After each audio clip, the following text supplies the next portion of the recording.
Welcome back to the Pulse. We're about to be talking about foreign players in Code S, but before we do, going to check in with Lauren Elise. What's going on in chat? Lauren Elise. There's a lot going on in chat. I have a couple questions for you. Are you ready for Bring one? it on. What you got? Okay. Pick a number between 1 and 4. 1. How fast do you think the meta game will progress or change in the weeks after HuK's launch? It's going to be probably 6 months. We're going to see a bunch of different changes, different strategies coming out from the different players. I think some of them are going to be reluctant in streaming on what they're going to show until they go to these tournaments. We're going to see some real surprises at major tournaments. The weeks, I would say nothing really. I think it takes a lot more time to figure out the metagame. It's going to be all over the place. But people are going to be like, oh, let's do Oracle Rush and let's do Reaper Rushes, and that's all it's really going to be. It's going to be fun. It's going to be like a reset, right? I think it's going to be chaos. Remember beta when it was just like one base, Beautiful and then chaos. it kind of became, maybe I'll take a natural expansion. And then fast expansions came out, and everybody was freaking out. You know, I think the best way to learn when Heart of the Swarm comes out is to just do all one base all-ins or 2 base all-ins. And even though that, like, no, I think you're going to be very successful. Breaking news, Rotterdam leaves to pursue pro gaming. I'm just kidding, Kev. Kev can play good if the Void Ray stays the same, we might see that. Might see Kevin winning Code S. One of our topics in Pulse 2014, Rotterdam and Code S. I like what you're saying, Andre, because I firmly believe that you learn StarCraft in phases. And Heart of the Swarm is going to be a new game. You learn the first phase before you learn the second phase, and so forth and so on. Now we're at a point in the Wings of Liberty where we're at phase 23. You know, what hive tech switch do I make after I go from Broodlords to Ultras? Then what? Yeah, because you know what? You can't just bust into, let's start on 3 base and be like, okay, where do my units fit in? You have to go to 2 base or even 1 base to say, well, I can defend all of these with just this mothership core or something like that. Cool. I do want to point out that it's going to be, even though it's going to be sort of similar as the Wings of Liberty, it's going to be completely different, because back then we actually were all really bad at the game, even though we had Brood War Pros. I mean, I often tell you this story about Naniwa winning a Zotac final against Heypro on Scrap Station, where all that he did was proxy a Stargate in ZVP, and then like he hit 2 Void Rays and flew them in a natural and killed him, and he was so proud of it. He sent me the replay, and now he's like, you see this? He never saw it coming. But if you think about it right now, like proxying a freaking Stargate next to a Zerg natural, it's pretty unlikely that's going to work. Even for the casual gamers too, it's important. 'Cause I remember when I was a teenager and Brood War came out and how different it was to play with medics in your composition as a Terran player. And I think it's going to be important too for a lot of players to get into StarCraft 2. What hockey do you put your medics on? On 1, bro. But if you what else do you put them on? I don't. You put them all on 1. So do you A move medics? Yes. Yeah, they heal through the A move. I didn't play Terran, man.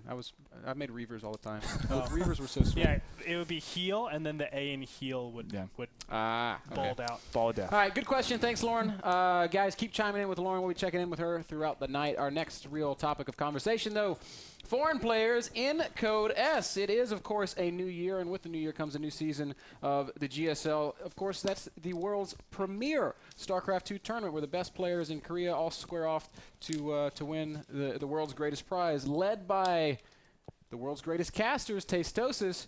The GSL will be picking it up once again January 22nd. It's going to be a lot of fun. There are 2 non-Korean players represented in Code S. HuK recently making it through the up and downs to qualify for the round of 32. Stephano was seeded in. So we've got 2 pretty good foreign players playing Code S. I want to know, can they win? What are their chances? Let's start with Dan. Okay, so I'm one of the few people in the minority here. Well, actually, that's what a minority is. It's a few people. You are a minority. I've been struggling with that my entire life. Bamboo ceiling, Kev. It's a real thing. The bamboo ceiling. No, it is. It is. It is a bamboo ceiling. Get out of here. Google it. And hashtag exists, bamboo ceiling, hashtag YOLO. Guys, I think foreigners can compete in Code S. They can win games, but can they actually win the entire tournament? I don't think so, because if you look at their results in international tournaments, they're getting far, sure. And if you can look at this clip here, Sting versus Grubby, I think that was the best chance for Grubby to capture a championship in 2012. By far, the weakest Korean pool. When you play in international tournaments, you're playing lots of non-Koreans and some Koreans. In Code S, It's 30 Koreans and 2 foreigners. The probability of you actually excelling all the way and being able to beat championship caliber players is very small. Let me tell you the run that Naniwa had. Now, I love Naniwa to death. His play is awesome, and he's one of my favorite pro tossers to watch. But when he went to the round of 8, he beat Keen, Genius, STC, Puzzle, Ryung, and Virus. That's all great Koreans, but it's all mid-tier. He got stopped by Dongragu and MVP. Those are the ones that are the high-caliber championship contending title players. Can foreigners compete? Yes, but can they win Code S? No. Boom. That's a no from Dan. No. Strong no. You know what? I think probably no, they can't win Code S. We have to define what winning is in Code S. Is it, getting first place and declaring you are the best player in the world, or is it, going 50-50 with these players? Because I think that's more reasonable, or at least a little bit above 50-50. And there's a lot of variance that goes with that. And I think someone like, Stephano or HuK are around that 50-50 range. The majority of foreigners are not. I think it's unquestionable. But can they win Code S? It's unlikely, but yes, I do think they can. I'm not necessarily saying any of them are the best players in the world. I wouldn't say Stephano and HuK are the best players in the world, but they have the potential to win. It's unlikely, but they have the potential to. So your answer is kinda? Yes. It's kinda? Yes. It's 50-50 on the fence? Yes, kinda. Ben, it's possible. Lots of things are possible, Andre. Hey, man, it's variance. That's what it is. It's What do you think, Kev? Well, I mean, with two foreigners and 30 Koreans, obviously it's statistically very unlikely that either of them is going to win. But one thing that has always sort of bothered me is that people kind of put players in a class like, oh yeah, that's a Code S player, this is a Code A player, and this is a Code B player, and he is not on Code S level yet. Like, I really think that Code S is just a reward you get for your performance in a certain tournament, but it's not sort of like that defines your skill, because there has been plenty of occurrences of Code S players going to foreign tournaments and losing to foreigners, or even just losing to Code B Koreans, as they say it. So I think that you should just see it as any other tournament in the world. So can they win? Well, yes, because they can beat sort of these guys, but obviously it's statistically very unlikely with only 2 players right there. But take HuK, for instance, right now. HuK went through the up and downs. Should we see HuK right now as the Code S level player, as people like to say? Or is it just HuK had a great day, he managed to beat some people, and now he's in a league that's Code S? I really don't think that defines his current skill level. So in my opinion, a player like Stephano, a player even like HuK, if he keeps practicing like the way he does right now, is able to win these games. But as I said several times, it's statistically very unlikely that either of those 2 guys is going to win the tournament. But do I think that Stephano has the skill to win it? Yes, I think so. But do I think it's going to happen this season? No, probably not. But I'm still a believer. Yeah, look at Nesty, look at MC. They all dropped out. Yeah. I mean, it's very volatile. Nesty's back in. They dropped out, but they're back, both of them, and they're both former champions. But even like MVP, he lost to Gosu User recently. I mean, these are all things that just prove variance. MVP is like his arm doesn't even work. He's playing with his feet. Yeah. Well, same with his right foot and his left hand. Why don't we take a step back and realize why Koreans are so good? I mean, Korea has had the advantage of being the mecca of esports for the past decade. I mean, their culture nurtures and helps esports grow, especially with the players. And having that as your foundation has allowed for sponsorships, money, organizations, government involvement, and also team houses. Being able to be in a place dedicated full-time as a pro gamer, have great practice partners, and pretty much have a system around you to be able to perform your best is crucial for these players to be the best. They have the tools, they have the talent. However, since the release of StarCraft 2, we've seen the tools more available in the West. More money, more sponsorship, more views, more eyes have been on esports, and more players are getting exposed to what Korea has to offer. We're seeing more Korean players move to foreigner teams and vice versa. Some foreigner players living in Korean houses for a while. And because of that, with that exposure to the type of training regimen in Korea, it may be a select few, but I'm going to say yes. Foreign players can compete and they can win. Let's look at a history of foreign players in Code S so far. Jinro has placed the farthest in the round of 4. HuK, round of 8. Was Jinro ever Code S? Can we say yes. that? Yes. Yeah. Yes. I mean, for his time, he definitely was. But we have to take a note of that back then. It was early. It was early in the existence of Code S, but it's still Code S round of 4. HuK, round of 8. Idra, round of 8. Naniwa, round of 8. Mana round 32, Thorzane 32, and Cent 32. So they have placed, they've competed.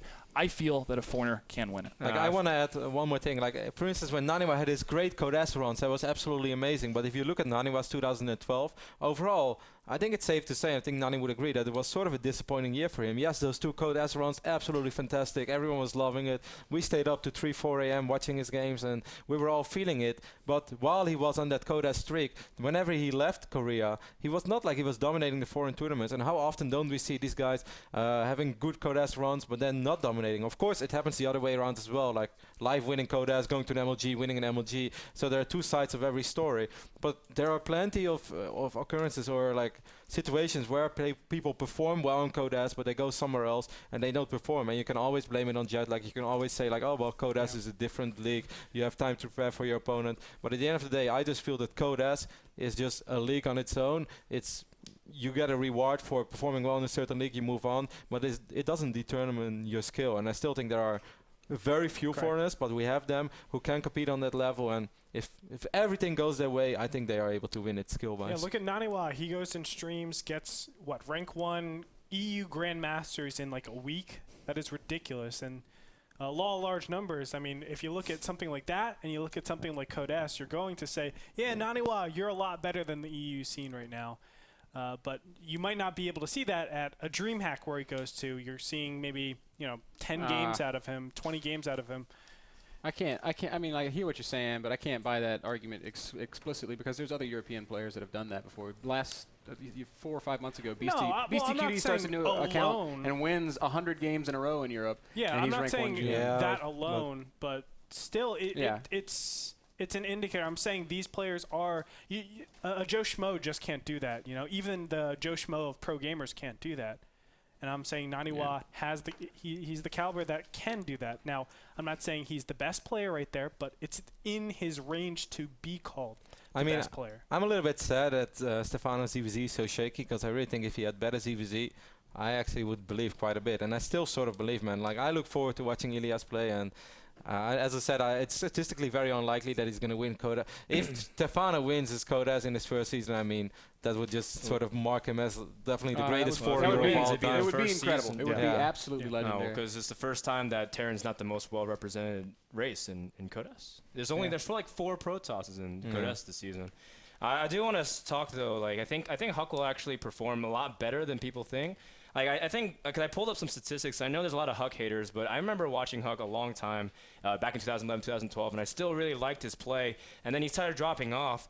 But this is interesting because with Bjol and Stephano as the 2 new players to Code S this season, that means we have 100 players that have played in Code S.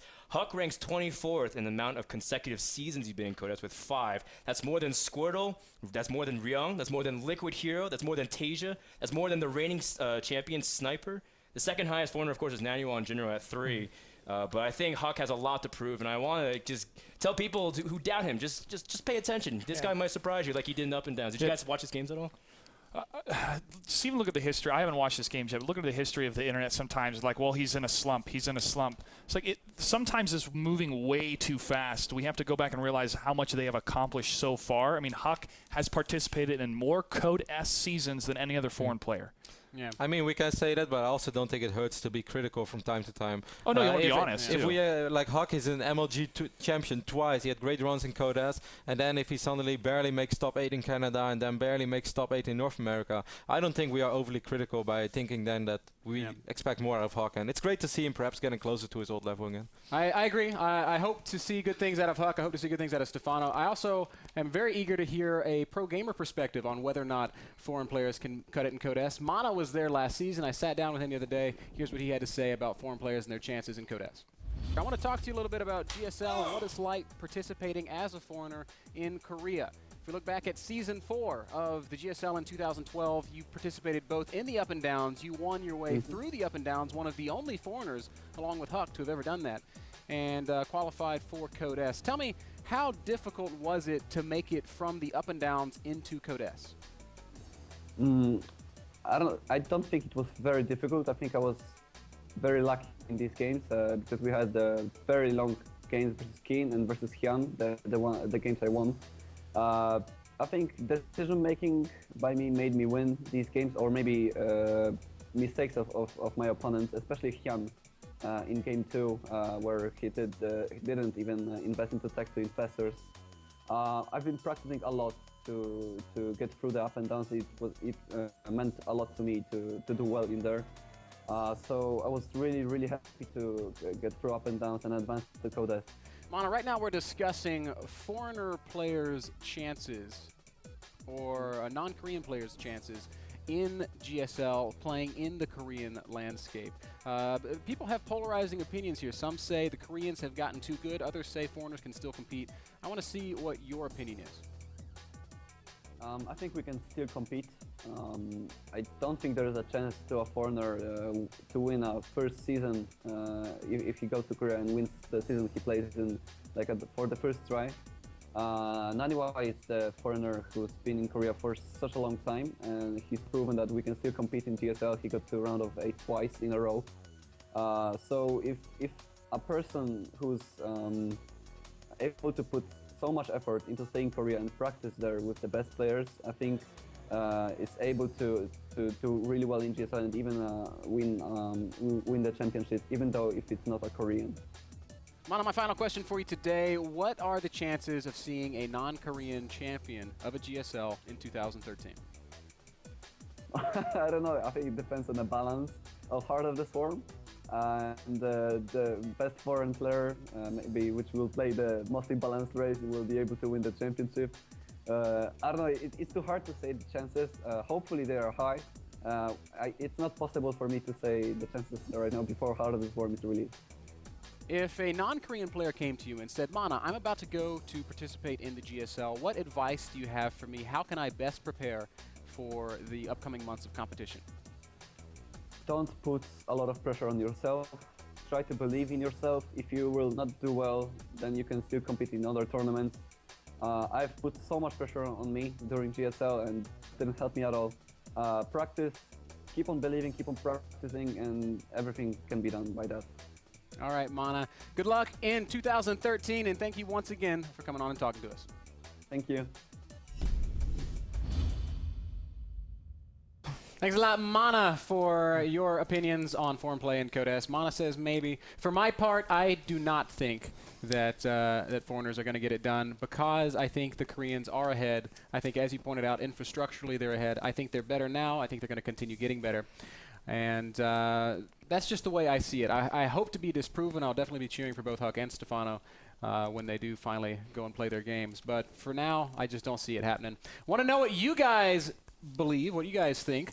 We are going to have a little vote in chat before we kick it off to commercial. Lauren Elise, why don't you tell us what the rules are?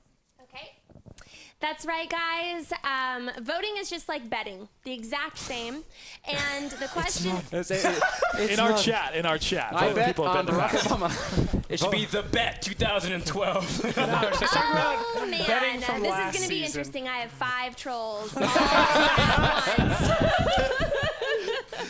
once. Okay, guys, so this is what we're going to do. Are foreigners capable of winning Code S? Because this show is not all about what the 5 casters think. It's about what you think, too. Vote A for yes or B for no. Just A or B in chat. I will tally the votes and let you know after this 3-minute break. You're watching The Pulse. We'll be right back.